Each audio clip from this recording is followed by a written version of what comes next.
রং খেলা নিয়ে এই চিকিৎসক কি বলছেন? রঙের উৎসবে সবাই তো মেতে উঠবেন, কিন্তু রং খেলার সময় সাবধান। শরীর স্বাস্থ্য যাতে ঠিক থাকে সেই দিকে নজর দেওয়া খুব জরুরি। এই প্রতিবেদনে রং খেলা নিয়ে হোমিওপ্যাথি চিকিৎসক ডাক্তার রাজেন্দ্র প্রসাদ সিং কি বললেন, চলুন শোনা যাক। কিভাবে দোল খেলবো যাতে আমাদের শরীর স্বাস্থ্য ঠিক থাকে, সেই বিষয় নিয়ে আমাদের সামনে এখানে বিশিষ্ট চিকিৎসক, পুরনো দিনের শিলিগুড়ি হিলকার্ট রোডের দ্য হ্যানিম্যান হোমিও হল, তার কর্ণধার ডক্টর রাজেন্দ্র প্রসাদ সিং। তার সঙ্গে কথা বলবো, তার কাছ থেকে একটু শুনবো। এই যে দোল যে খেলবে, হোলি যে হোলি মানাएंगे लोग, कैसे किस तरीका से खेलना, কিভাবে দোল খেলবে, আপনি কি বলবেন? दरअसल होली रंगों का त्यौहार है। हम जिस समाज में रहते हैं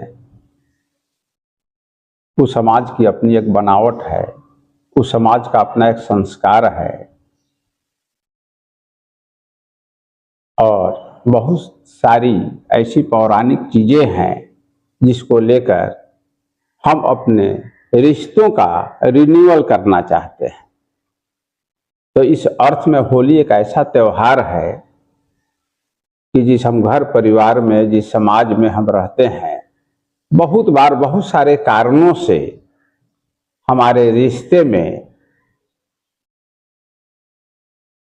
एक टकराव, विद्वेष उत्पन्न हो जाता है, जिसके कारण कभी हम एक दूसरे के दुश्मन हो जाते हैं।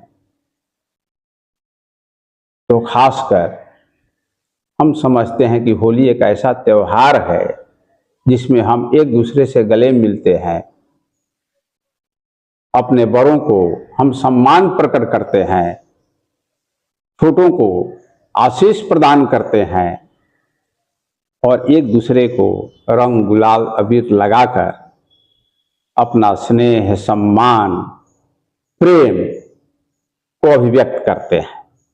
तो इस अर्थ में हमारे भीतर जो कटुता या रिश्तों में जो वैमनस्य या टकराहट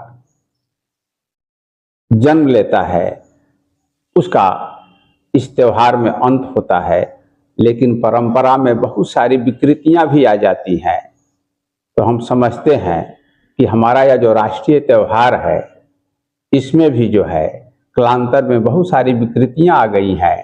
और आप देखते हैं कि आजकल रंगों के जगह कोई गोबर, कोई गंदा पानी, कोई कीचड़ का इस्तेमाल करता है।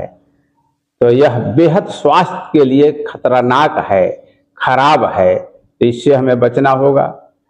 और इतना ही नहीं, जिन रंगों का हम प्रयोग कर रहे हैं, जिस अबीर का हम प्रयोग कर रहे हैं, उसमें भी जो है अधिकतर रंगों में या अबीर में या अन्य सामग्रियों में जिसका इस्तेमाल हम होली में करते हैं, उसमें बहुत सारे रासायनिक तत्व मिले हुए होते हैं जो जहरीले होते हैं, जो हमारे श्वास के लिए, हमारे शरीर के लिए वो बेहद नुकसानदेहजनक और खतरनाक होते हैं। हमारे श्वासों में उनके कण घुल जाते हैं, जो लंग्स तक पहुंच जाता है। हमारे स्किन, शरीर के बाहरी जो प्रदेश है, चर्म प्रदेश जो है, उस पर वो असर डालता है और हम अस्वस्थ होते हैं।